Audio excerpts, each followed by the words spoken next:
Évelyne, on parle de situations où nous-mêmes, on a été l'auteur d'écarts de comportement, qu'on a mal agi, mais ça arrive aussi qu'on le subisse. Ben oui. Puis ça arrive, tu sais, je repense à des incidents où le soir, j'y ai repensé. Tu sais, quand ça reste pris dans la gorge, là, un peu, là.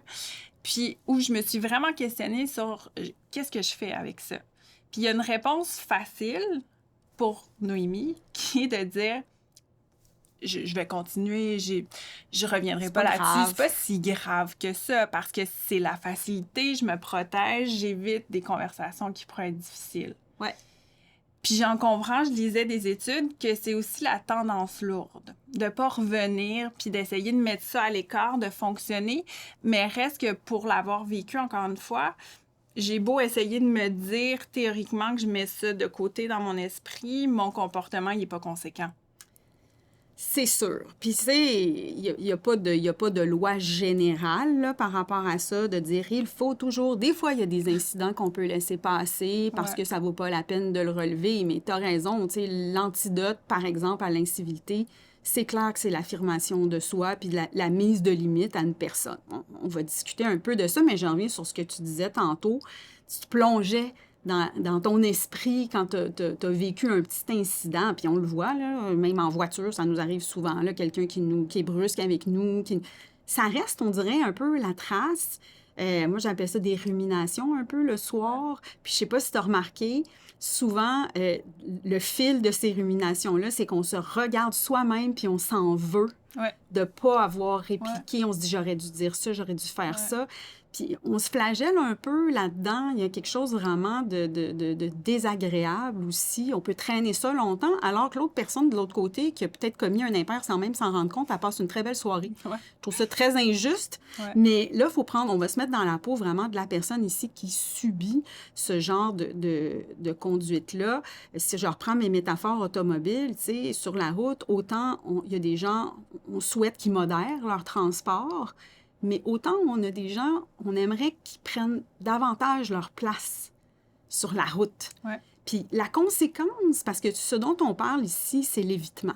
Okay? Puis c'est le fait de beaucoup d'entre nous, puis c'est des périodes de notre vie aussi où on est moins assuré, on s'affirme moins, on revendique moins ce qui est important pour soi, nos besoins, etc. Bien, le problème avec ça en milieu de travail, c'est sûr que si je m'affirme jamais, si je revendique pas ce qui est important, je vais accumuler des inconforts, des frustrations, je vais ruminer aussi beaucoup. Donc, certainement que je ne vais pas être dans un état d'esprit très, très positif. Donc, on parle d'évitement. Qu'est-ce que ça prend pour s'affirmer plus?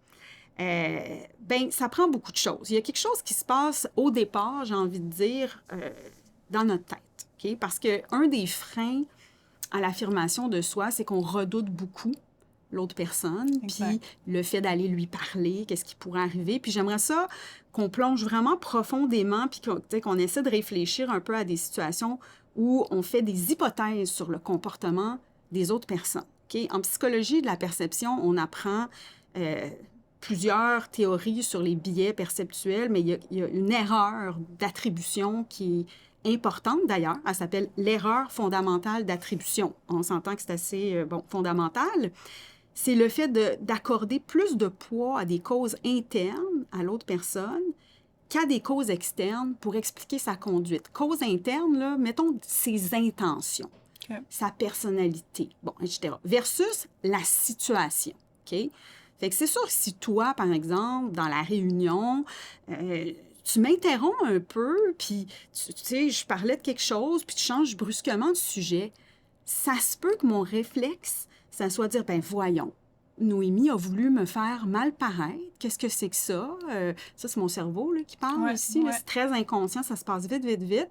Puis là, je me mets un petit peu là, à devenir méfiante, inquiète par rapport à ça, versus considérer la situation. C'est comme si je m'élevais au-dessus de la table de notre réunion pour dire, ah, ben oui, regarde donc, ça faisait longtemps que je parlais de ce sujet-là. 2, j'étais un peu hors d'ordre parce qu'on était passé à un autre sujet puis je m'en étais pas rendu compte. Puis 3, la réunion finit dans 5 minutes. Noémie, elle avait toute conscience de ça, elle, puis elle a été essayée subtilement de dévier le sujet pour nous ramener à l'ordre du jour.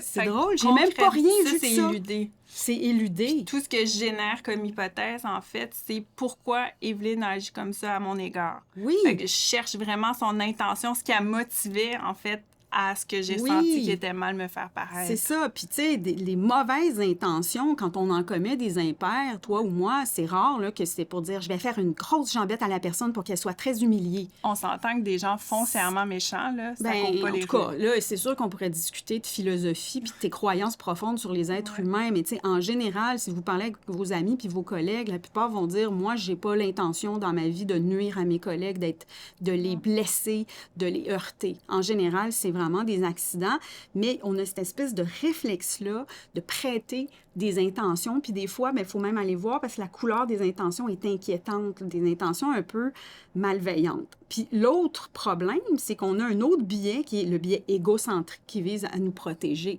Quand on fait quelque chose qui n'a pas de succès, souvent on va blâmer des causes externes à soi. Quand on a du succès, c'est à cause de moi, tu sais.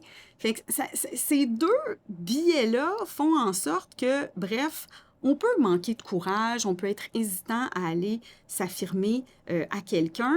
Or, comme tu l'as très bien décrit tantôt, on reste pris avec notre affaire, puis des fois, des fois, ça peut même créer des escalades là, parce qu'on se met à être plus distant avec la personne, etc.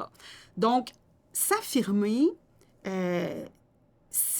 je dirais, la première étape, c'est vraiment suspendre temporairement là, toutes les idées qu'on se fait à propos des intentions de l'autre personne. Dégager le terrain pour dire, bon, je vais aller lui dire. Prenons une situation très simple. Là. Je travaille avec, mettons, un collègue, puis lui, il a commencé à m'appeler la petite. Là, moi, la petite, la première fois, ça m'a fait un petit peu sursauter. Puis là, je me rends compte qu'il aime ça, là. Il persiste, là. Oui, il aime ça m'appeler la petite. Bon. On le voit dans mon visage que je ne suis pas ravie de ça. Je ne peux pas laisser ça aller. Je ne peux pas laisser ça aller, là. Je pourrais essayer de rêver que la personne va s'en rendre compte par elle-même, y faire des grosses faces, puis tout ça. Pourquoi pas trouver mon courage, puis aller lui dire? J'avais un collègue qui disait « S'affirmer, c'est comme faire de l'improvisation. Ça ne se pratique pas dans la tête, là. » Faut que tu le pratiques. Ouais. Puis s'il y a des personnes qui se reconnaissent dans l'idée de dire « j'ai de la misère à faire ça », juste à revendiquer quelque chose que je veux ou que je veux pas, moi, là, j'ai le goût de dire « pratiquez-vous n'importe où, là. Restaurant, file à l'épicerie avec les gens qui vous coupent, là. Quelle belle occasion. » Quand on s'affirme, en fait, on va voir la personne, on est très au fait de ce qu'on veut ou de ce qu'on ne veut plus. On va le dire le plus simplement du monde. J'aurais besoin que, j'aimerais que, est-ce que c'est possible que, etc., etc. C'est très simple.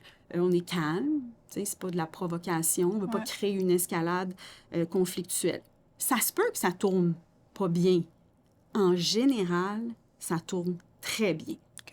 Puis les gens aussi qui ont peut-être de la difficulté à s'affirmer positivement, moi, j'ai envie de donner le truc de observer autour de vous les gens qui sont très bons là-dedans. Parce que par mimétisme, on peut un peu, tu sais, essayer de voir les mêmes mots, les phrases d'approche. Comment ils font ça? Tu sais, cette collègue qui est tellement habile pour venir prévenir les collègues qui rient trop fort dans le corridor, là, puis ça dérange tout le monde. Comment elle vient leur dire? C'est quoi son approche? Puis tout le monde est comme « Mon Dieu, excuse-moi, je baisse la voix, tu sais. » Elle fait bien. Bien, on peut essayer de trouver un peu les ingrédients pour se les approprier soi-même. Fait que ça, je pense que c'est un bon... J'en comprends, là, la clé, premièrement, agir. Je lisais un article qui disait « À partir du moment où tu dis « c'est pas si grave que ça », peut-être un bon indicateur que tu es en train de justifier un comportement sur lequel tu devrais réagir. Je suis en train de me convaincre de ça m'a pas dérangé, mais ça m'a un petit peu dérangé. Exact. Fait que ça, c'est un cue normalement qu'on intervient.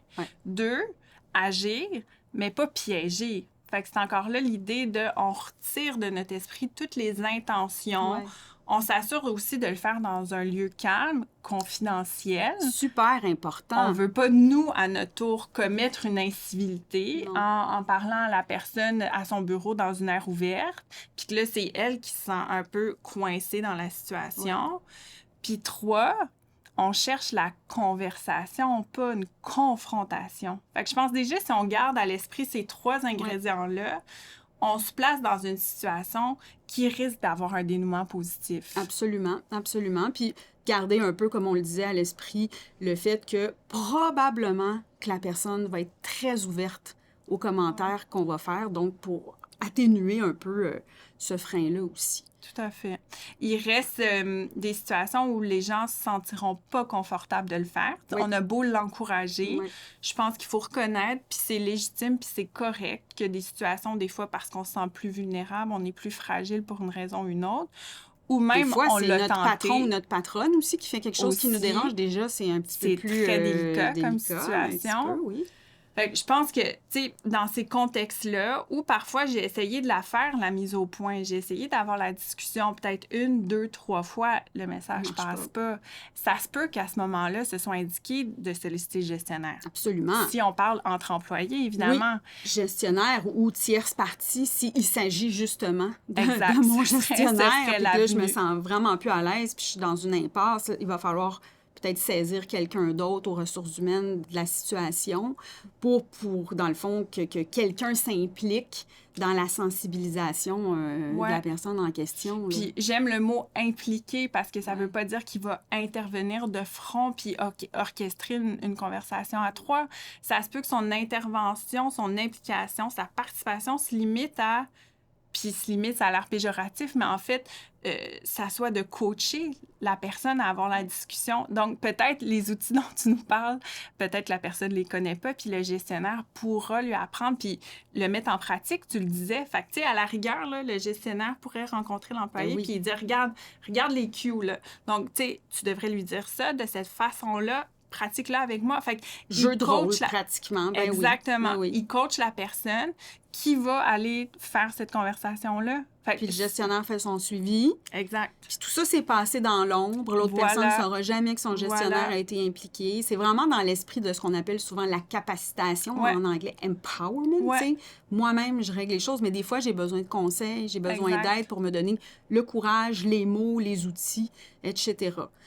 J'aurais le goût de conclure en disant, tu sais, je lisais même des écrits là, du professeur Jean Poitras là-dessus, puis je trouve ça important de le dire.